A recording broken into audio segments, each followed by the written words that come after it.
नमस्कार, आप देख रहे हैं आज तक। आपके साथ मैं हूं अंजना ओम कश्यप।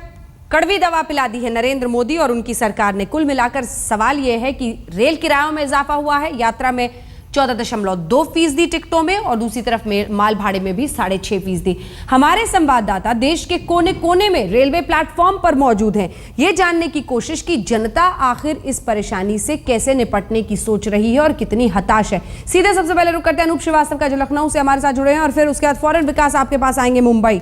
अनूप, क्या कह रही है जनता वहां पर? क्या इस दलील को वो मानने को तैयार है कि ये तो पिछली सरकार का किया है, हमें उसको लागू करना पड़ रहा है, चाहे वो जितना भी जन विरोधी है? और क्या इससे बेहतर सेवाएं होंगी, ये उम्मीद है उन्हें?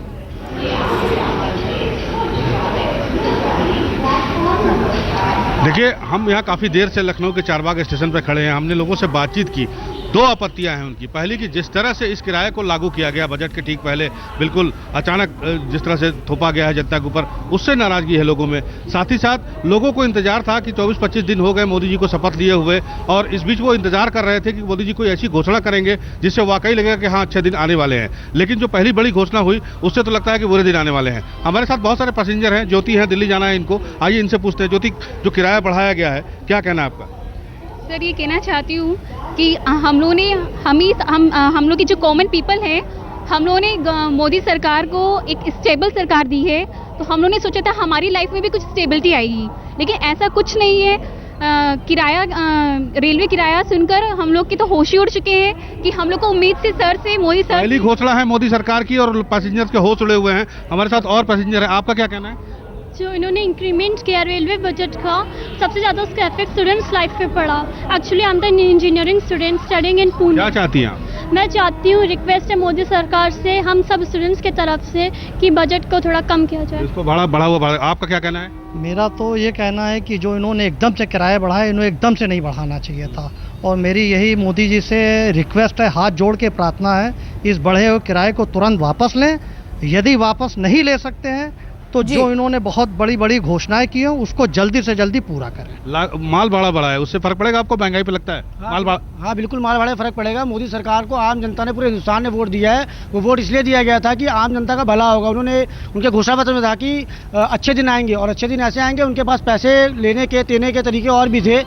और उन्हें गुस्सा है, लखनऊ के लोगों का गुस्सा है, और मोदी जी से गुजारिश भी है कि कम से कम जिस तरीके से किराया और इतना ज्यादा किराया बढ़ाया गया है, उसको कम से कम वो रोल बैक करने की कोशिश करें। बिल्कुल। विकास, मुंबई के लोग क्या कह रहे हैं? आपका ज़्यादा समय न लेते हुए अंजना, सीधा आपकी बात करा देता हूँ। मोदी सरकार ने किराया बढ़ा दिया है रेलवे का, आप क्या कहेंगे? आपकी पहली प्रतिक्रिया क्या है? ये बात तो नहीं होना चाहिए, क्योंकि मोदी सरकार ने आते आते जो अच्छा करेंगे बोले, वो काम होना चाहिए था। वो काम नहीं हो रहा है, इसके लिए बहुत दुख लग रहा है उस बात के ऊपर। आपको क्या 14% से ज़्यादा का किराया बढ़ चुका है, आप क्या सोचते हैं? मोदी सरकार ने बोला था कि भ्रष्टाचार हटाएंगे। ऐसा अगर किराया बढ़ाते जाएंगे तो पब्लिक कहाँ जाएगा? पब्लिक बोले ऐसा किराया बढ़ेगा तो ट्रैवल कौन करेगा? तो मेरे हिसाब से ये गलत है। आप मुझे बताइए, आप ट्रैवल करते हैं, फैमिली, आपकी पूरी फैमिली है यहाँ पर, आप 14% से ज़्यादा किराया बढ़ा दिया मोदी सरकार ने। पहला फैसला, बड़ा फैसला, और 14% का इजाफा कर दिया है। देखिए, ऐसा है, कुछ भी अच्छा करने के लिए कुछ फैसले हो सकता है शुरू में गलत हों या टाइट करे जाएं, लेकिन हो सकता है आने वाले टाइम में अच्छे दिन आए। हाँ, तो देखिए, कुछ लोगों को उम्मीद है कि अच्छे दिन अब भी आएंगे, लेकिन कुछ लोग ज़रूर, ज़्यादातर जो लोग हैं वो नाराज़ है मोदी सरकार के इस फैसले से। अंजना, बिल्कुल, काफी नाराजगी दिख रही है मुंबई में भी। कड़वी दवा पीने को सब तैयार नहीं है, लेकिन कुछ लोग हैं भी। बहुत दिलचस्प है। तमाम अपने संवाददाताओं के पास जाएंगे, लेकिन इस बीच अपने दर्शकों को जरा सुनाते हैं। आज मनीष तिवारी सामने आए कांग्रेस पार्टी की तरफ से। जमकर उन्होंने प्रहार किया और कहा कि महंगाई के खिलाफ ही लोगों ने वोट करके हमें सत्ता से बाहर निकाला था। अब मोदी सरकार अच्छे दिन का वादा लेकर आई है, तो फिर ये महंगाई क्यों थोपी जा रही है? क्या कहा है मनीष तिवारी ने, आइए जरा आपको सुनाते हैं। बढ़े हुए रेल किराए पर बात करने के लिए हमारे साथ मौजूद है कांग्रेस के लीडर मनीष तिवारी जी। मनीष जी, रेल किराया बढ़ा दिया गया है, दुगनी मार, उधर से यात्री किराया, उधर से भाड़ा। देखिए, 26 मई 2014 से पहले यही लोग जब विपक्ष में थे और सरकार की तरफ से कोई भी रचनात्मक कदम उठाया जाता था, तो उसकी बहुत तीखी आलोचना ये इस बात को लेके की जाती थी कि आम आदमी के ऊपर भार डाला जा रहा है। और अगर आप पिछले एक महीने को परिप्रेक्ष्य में देखिएगा, एक तरफ तो चाहे सब्जी भाजी के जो दाम हैं वो आसमान छू रहे हैं, दूसरी तरफ रेल के किराए बढ़ाए जा रहे हैं, तो ये किस तरह की संवेदनशीलता है? तो एनडीए की सरकार में की कथनी और करनी में जो फ़र्क है, इनके चाल चलन और चरित्र में जो फ़र्क है, वो पहले महीने में ही लोगों के सामने उजागर होना शुरू हो गया। और मनीष जी, मनीष तिवारी को आपने सुना, एनडीए की ही सरकार में रेल मंत्री नीतीश कुमार भी आज हमला कर रहे हैं, कह रहे हैं अच्छे दिन ऐसे आएंगे क्या? सुनिए। क्या जिस अच्छे दिन का वादा किया गया था वही अच्छे दिन आए हैं? इस वक्त हमारे साथ पूर्व रेल मंत्री और पूर्व बिहार के मुख्यमंत्री नीतीश कुमार मौजूद हैं। पूछते हैं रेल भाड़ा अचानक से बढ़ाए जाने पर क्या स्थिति है। मुख्यमंत्री नीतीश कुमार जी, जिस तरीके से रेल भाड़ा बढ़ाया गया है, फ्रेट चार्जेस बढ़ाया गया है, क्या कहेंगे आप? देखिए, बजट के पहले रेल का चाहे यात्री किराया हो या माल भाड़ा हो, बढ़ाए जाने की ये जो कार्रवाई की गई है, ये गलत परंपरा है। पिछले कुछ वर्षों में इस परंपरा की शुरुआत हुई थी, लेकिन लोगों ने परिवर्तन के लिए वोट दिया है, तो गलत परंपरा को नहीं मानना चाहिए। और जो कुछ भी परिस्थिति हो रेलवे की आर्थिक स्थिति, उसका पूरा विवरण रेल मंत्री अपने रेल बजट भाषण में देते हैं। और मुझे भी अनेकों बार रेल बजट प्रस्तुत करने का अवसर मिला है।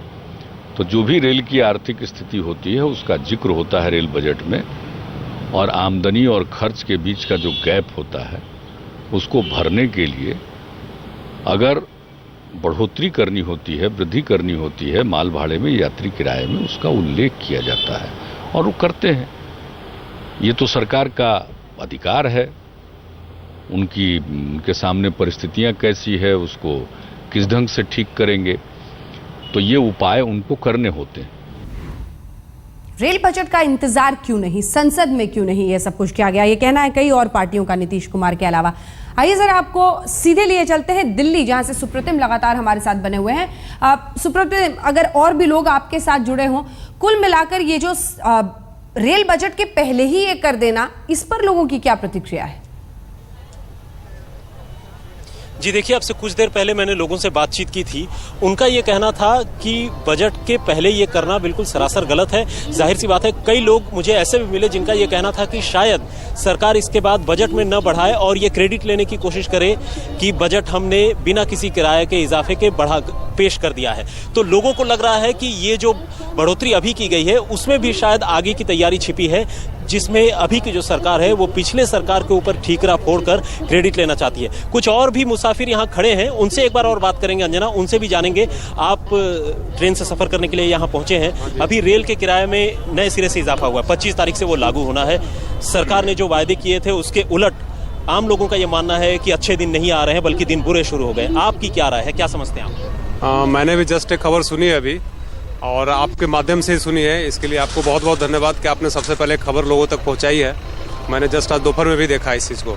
तो ये हो सकता है कि इट्स अ बिगनिंग, ठीक है, बिगनिंग है, और अभी कई सारे रिवाइवल लाने के लिए हमें कोई कड़े फैसले लेने पड़ेंगे। और बीइंग ए यूथ, हमें इस चीज़ को एक्सेप्ट करना होगा कि अगर कुछ अच्छा करना है तो उसके लिए रेवेन्यू क्रिएट करना होगा। रेवेन्यू क्रिएट करने के लिए कुछ कड़े फैसले लेने होंगे। और रेलवे की जहाँ तक बात है किराए की, वो काफ़ी देर से बढ़ी नहीं है। ये में भी ये पॉलिटिक्स था जिस वजह से बढ़ नहीं पाई।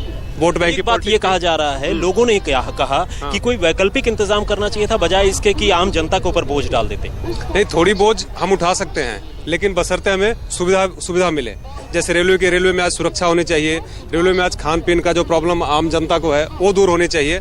थोड़ी मोड़ी बोझ उठा सकती है जनता। अंजना, आप सुन सकते हैं, ये नौजवान हैं, सामने खड़े हैं, और इन्होंने जिस तरह की बात की, अब से कुछ देर पहले जो हमारी सहयोगी प्रतिभा है हैदराबाद में, वो जब बात कर रही थी तो वहां भी इस तरह की बातें सुनने को मिली थी। कुछ लोग ऐसे भी हैं जो इस इजाफे को बहुत पॉजिटिवली ले रहे हैं, और उनका ये कहना है कि अगर इसके बदले में सरकार सुविधाओं में इजाफा करती है, क्वालिटी ऑफ ट्रैवलिंग अगर वो बढ़ जाता है, तो ये बोझ उठाना उन्हें गंवारा लगता है, कोई बुरा नहीं लगता, बशर्ते ये कि ये सारे इजाफे के बाद जो है वो कंडीशन वही न रहे जो अभी है रेलवे के।